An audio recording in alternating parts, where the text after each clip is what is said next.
Hey everyone, it's Gw, and I'll be right back. Nah, I'm just playing. Swampland Fractal can be quite challenging, going in blind, but after learning the mechanics, this fractal is generally considered the easiest one of them all. At the beginning of this fractal, your party will spawn in the starting area. Have someone walk to the marked spot on the map in order to release the 3 wisps. Now each wisp will randomly go to one of the 6 predefined locations, and they will appear on the map.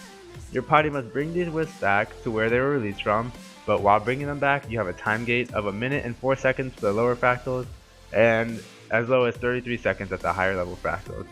In addition to the time gate, there are traps that will cripple, immobilize, or even knock you down. There are also 10 passages that open and close randomly, 3 of which will be closed at all times, and these closed passages rotate every 50 seconds. And finally, Mossman can spawn every 20 seconds at some spots, so keep an eye out for him. While bringing the wisp back, if anyone drops his or her wisp by weapon swapping, being downed, or even transformation, or the timer runs out, then every wisp will disappear and get placed at new locations. But this can be abused by dropping them until you get favorable locations. To maximize your time, you should coordinate the start. Wait until there is someone near every wisp and then either say go or count down from 3. If you are running the wisp, you should stack swiftness and use mobility skills in order to get back as fast as possible. Also take condition removal, stability, and stun breaks if you get hit by traps. Now, there will be 2 remaining players that are not running wisps. These guys should be supporting others by giving swiftness, clearing conditions, and controlling any following enemies. It's best to try to memorize locations of the traps, because you can jump over tripwires, but you have to avoid bear traps and red circles. There are lots of ways to jump over walls, even if entrances get blocked, and this is something you can and should practice alone. After returning the wisp, you will be tasked with fighting one of the 2 bosses. Bloomhunger is the easier of the 2, for all attacks can be easily avoided. He summons spirits, but you usually do not have to care about them, unless the retaliation is causing too much damage, then you can kill the storm spirit. Bloomhunger's normal attack shoots 3 projectiles. Each will leave a poison cloud unless blocked or absorbed by an anti-projectile skill. Poison clouds quickly stack up at melee range, so you should do your best to prevent them from appearing. His most dangerous attack is when he shakes leaves and shoots multiple ballistic projectiles. The landing spots of these projectiles gets marked with red rings, so stay out of them and dodge if needed, for each hit deals high damage and causes agony. A helpful hint about Bloomhunger is that before wipe, you can quickly disengage combat to regen your health and allow your teammates to retry from checkpoint. Then, you can re-engage before Bloomhunger ever exits combat.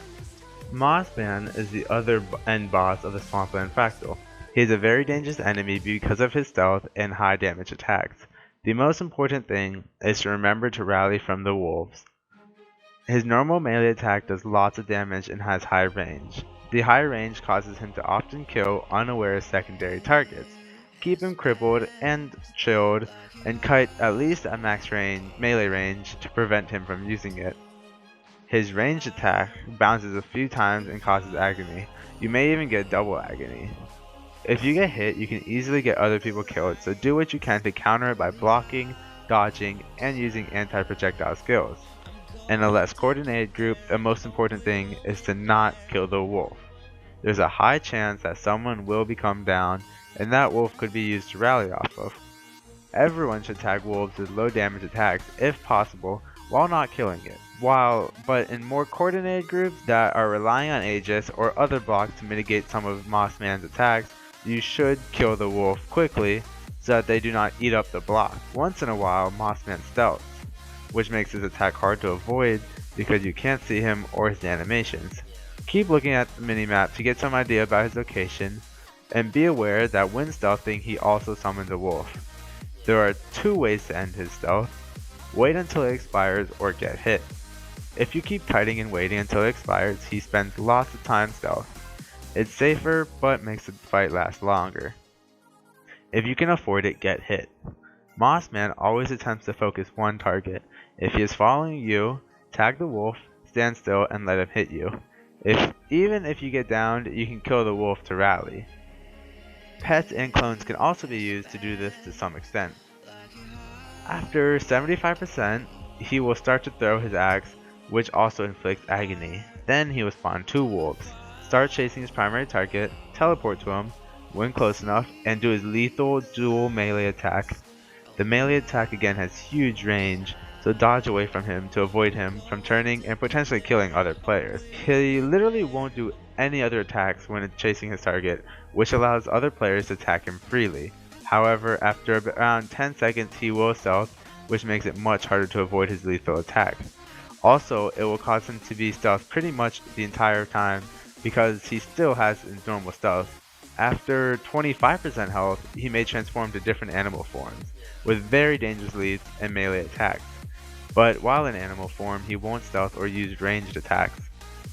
For those that have seen Mossman without wolves, this is due to the fact that he spawns a maximum number of wolves, so spawning them on the opposite side of the field and then dying and engaging him near the water will ensure that no wolves will spawn again. For higher level fractals, groups use the shed to jump onto to engage. This helps mitigate most of his attacks and allows the team to stay stacked. But in fractals that inflict random conditions, this is difficult due to random fears that may be applied. This method is also useful only until he enters his animal form, which he gains a new fear attack that he uses a lot. Well guys, it's been fun, but something came up and I need to go AFK in Lion's Arch. Please leave a comment if you have any questions, and be sure to say which fractal you would like for the next video. Take it easy.